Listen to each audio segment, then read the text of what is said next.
understand that when I say the Big 12 may have an advantage here over the SEC, I get that this is not finances, this is not closing the gap, and it's just we have matchups announced. We have times and matchups now announced between the Big 12 and the SEC. Really, it was the times. And let me give the SEC kudos here because all these schools now are at least getting like the windows for a lot of these games, right? Like not specific times, but prime time, or like UCF at Florida. They're advertising it as 6 to 8 p.m. on October 5th. Like, that's great. If we could at least be getting that instead of having to wait sometimes up through that 6-day window and not knowing until 6 days before the game kicks off what time it's actually going to be, that can be a real pain as a college football fan or media member or whoever trying to make plans for your weekend. So kudos to the SEC on that. They also, I have to give the SEC a lot of credit. They've just done an excellent job at kind of NFL-ifying their whole ecosystem where they just continue to dominate and drive news cycles throughout the year, even in the most dead, doldrum-filled times of the college football offseason. What they've done, like with their spring meetings, I mean, they turned SEC spring meetings into something that's like worth covering for people and generating a lot of stories. Some of that is just the landscape now where there's so much to comment on.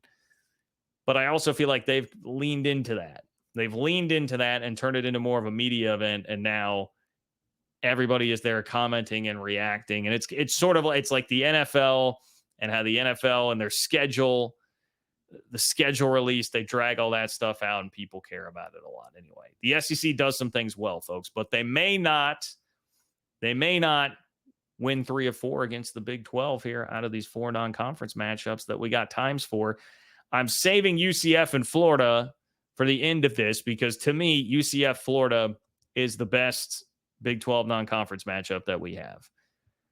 K-State, Arizona probably is the technical answer, but because it is also 2 teams that are in the same conference, remember, it is a non-conference matchup technically because it was scheduled before the 2 teams were in the same league. So it is a non-conference matchup, but not really at heart.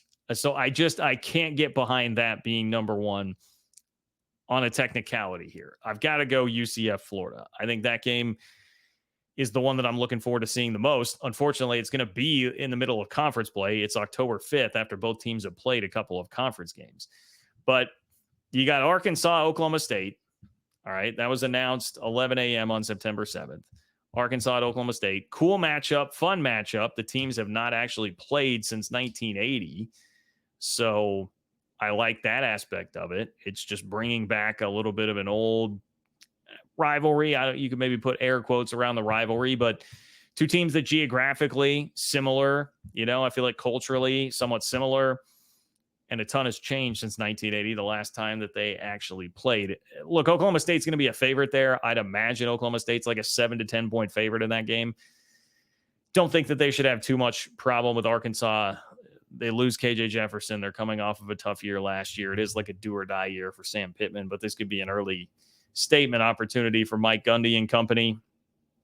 Feeling like they may be left behind a bit in the Big 12 preseason discussion. Shahan Jayaraja, I know, wrote an article about that we may be sleeping on Oklahoma State a little bit too much. So I definitely like the Cowboys there. We also know about Houston and Oklahoma, which is going to be played in Norman, 6:45 on September 7th. And I have no I have no delusions of grandeur. We'll say delusions of grandeur that Houston is likely to win that game. I will say, though, that while Oklahoma will be a heavy favorite there, I mean, that's one where Houston could be chippy. They could be chippy because, remember, Willie Fritz damn near beat Lincoln Riley in 2021 when he took Tulane into Norman. So, like, that's not going to scare Willie Fritz. It's not going to scare Houston. They beat Oklahoma within the last decade. So I realized that was Tom Herman. It was a long time ago, but they have beaten Oklahoma within the last decade. And it's still, you guys know my thoughts on Brent Venables in Oklahoma this year. I'm still skeptical, and we'll see. Jackson Arnold, September. I mean, that's September 7th. Like, Jackson Arnold will not have his feet really totally under himself by that point in the year. So I would say that Houston is getting them at a good time. You're getting Oklahoma at a good time there earlier in the year, only the 5th time they'll ever play. That's not likely a game that the Big 12 is going to win. But the other two, you've got Arizona State at Mississippi State. The kick time for that announced 7:30 on September 7th. Let me just tell Arizona State fans, I guess, look, you're in Arizona, you know all about the heat.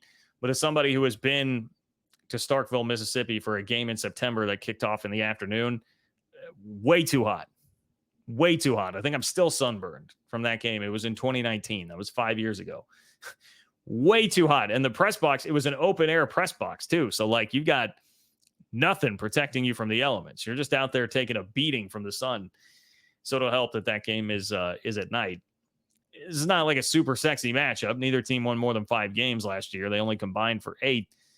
But I see this being a toss-up. Like, do you believe in Jeff Lebby? I'm very skeptical about Jeff Lebby as a head coach.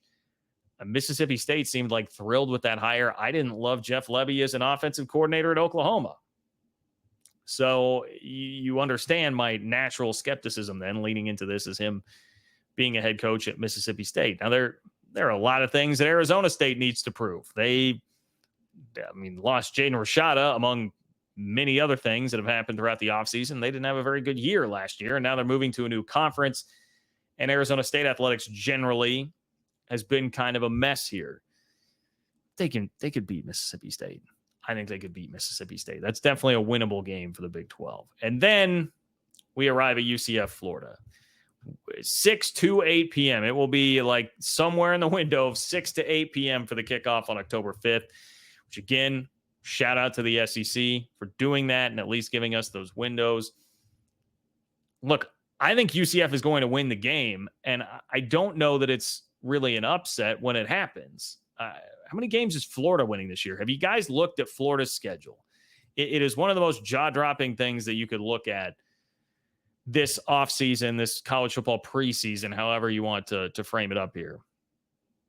They have Florida State, LSU, Ole Miss, Texas, Georgia, Miami, and Texas A&M all on the schedule this year, plus the UCF game.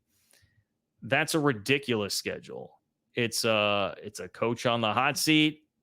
I don't see any way Billy Napier's getting out of this thing alive, but they're going to give it a shot. And if he is going to get out of this thing alive, he needs to beat UCF because they'll have a couple tough games under their belt. They play Miami to begin the year. Speaking of really hot games, they've got Texas A&M before this one comes to the table. But then after that, the games that are left on the schedule after that include Texas, Georgia, Ole Miss.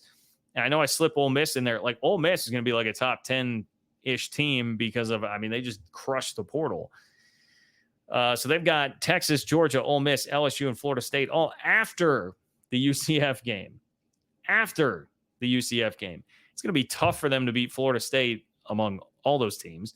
But if they're losing to Florida State and then you're coming around and you're losing to UCF, there's no way that you're getting out of that alive if you're Billy Napier, I wouldn't think. So this is a very, very important game.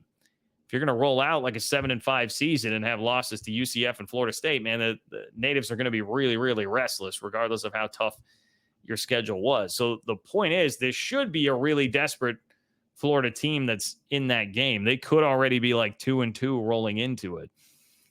They're going to be coming off of a road trip to Mississippi State, which I just established. I don't think that is that difficult. I would imagine that they win that game. I'll be consistent there. But they will be coming off of a road game, and this is sandwiched in between a road trip to Tennessee, which will be another game that they're certainly looking forward to more than this. And maybe I just inadvertently disrespected the Volunteers by not including them in all of this. My apologies, Tennessee, to the Vols. Deeply apologize for not throwing you on this list about everything that is happening on Florida's schedule. I think you may get a Florida team that won't be as focused. This is not going to be one of the sexier names that's actually on their schedule. And this will mean everything to UCF.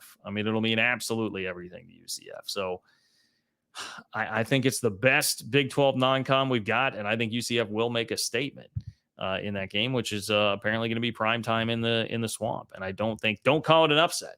Don't call it an upset when UCF does go win that game at Florida. So in conclusion, man, Big 12's got a legit shot to go 3-1 in those games against the SEC this year. I'm not here to tell you that it's going to be earth shattering for the Big 12 to do so, or that it will earn the league so much respect. I think you just don't want to fall flat on your face in these games. Oklahoma State, it would certainly serve the league very well if they can win that game and protect their home field, being that they are the only home team in any of those matchups. You could do a little bit of minor credibility work. It's not going to be anything big. Really, more so than anything, it's probably just personal satisfaction for Big 12 teams to see them beating some SEC teams here. Because, it was just the other day. Shout out to my guy, Mountaineer Paul. He sent me, and you should go check out his YouTube channel, by the way. But Mountaineer Paul sent me a tweet from, it was a Bama fan who was making the same, this is old news, old point. We've heard it made so many times. But the point was, Kentucky and Mississippi State would routinely beat the K-State, Baylor, Oklahoma States of the world. Like, is that whole talking point that you get from the SEC a lot. This would at least give you a little satisfaction there and being like, all right, like, slow down, buddy. It's like, K-State 2019, first big game of the Chris Kleiman era. K-State goes down and wins at Mississippi State, right? Mississippi State had been the much better program the couple of years preceding that. K-State went down and won. Those feel nice. They're a nice little feather in your cap when you get that talking point from the SEC. We know top half of the SEC would be beating up on anybody in the country, and that's Big Ten included. We understand that. But, where it gets off the rails and really maddening is when it turns into that, that the middle to lower portion of the SEC would be just beating up on the middle to upper portion of the Big 12. I do not believe that to be true. But put me down early for 3-1.